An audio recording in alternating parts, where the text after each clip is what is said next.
Well, James, last night feels like a significant blow, doesn't it, for Arsenal's title hopes? Have they now handed the initiative and the momentum, really, to Manchester City? The reason why it's significant is that for the first time in a long time, Manchester City are in a situation whereby if they win all their remaining games, including a game at home to Arsenal, then they'll win the Premier League title. We can see the fixtures, but at the same time still, Arsenal, if they win all their remaining games, including a trip to the Etihad, which is coming up in April, currently scheduled for 18th of April. That may change, but what a game that could prove to be in terms of significance in this title race. If Arsenal win all these games, which is a bit of a stretch when you consider their recent form, then they will become the Premier League champions. But it's worth bearing in mind their form in 2026 hasn't been that of title contenders. 2 wins out of 7 in the Premier League. 6 times already in 2026, they've been dropping points. They've not been able to take advantage of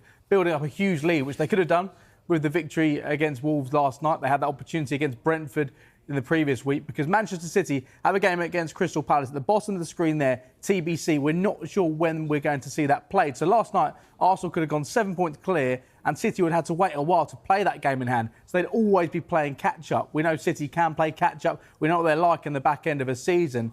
But Arsenal have failed to take advantage because City haven't been at their best in recent time. They've won 3 out of their last 4 in the Premier League. So they look like the side in the ascendancies. Arsenal, on the other hand, don't quite look that way. But when you look at the Opta supercomputer in terms of their prediction who was going to win the Premier League this season, this may be quite surprising considering recent form, considering Manchester City's recent history when it comes to the title race. 80.92% chance of Arsenal ending that 22-year wait to win a Premier League title. Manchester City, the serial winners, just 15.91%. Aston Villa, we've still got to include them in the conversation, but just 3.04%. But those 2 wins in 7 in the Premier League for Arsenal in 2026, they came against Leeds, they came against Sunderland. They've been dropping too many points, and considering the squad strength they have right now, these are games they should not be dropping points in. It's worth mentioning as well, these figures have shifted pretty significantly, haven't they, over the last kind of week or so.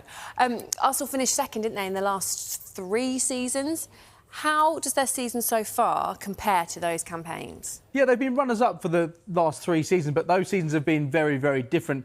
This one is quite illuminating when you consider the similarities between this season and that season, the 2022-23 season. They did suffer really bad injuries toward the back end of the season, but it feels like if this is a collapse from Arsenal, then it's happening earlier this season than it was in that season back in 22-23, because at that point they had an 8-point advantage over Manchester City after 29 matches. Pep Guardiola's side did have a game in hand, but Arsenal fell apart with the injuries they had, particularly at centre-back. I think Saliba and Gabriel were missing a number of games, and it meant they couldn't quite get over the line. Then you look at what happened in the 23-24 season.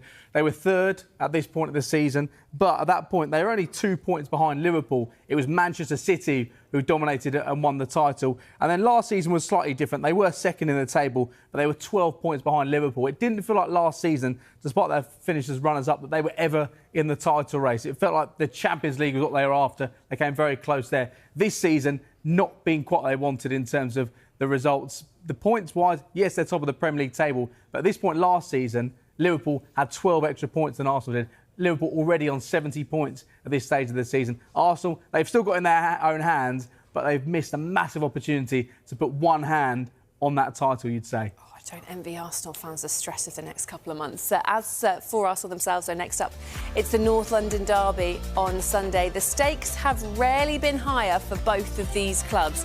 You can see it live from 4 o'clock on Sky Sports Premier League.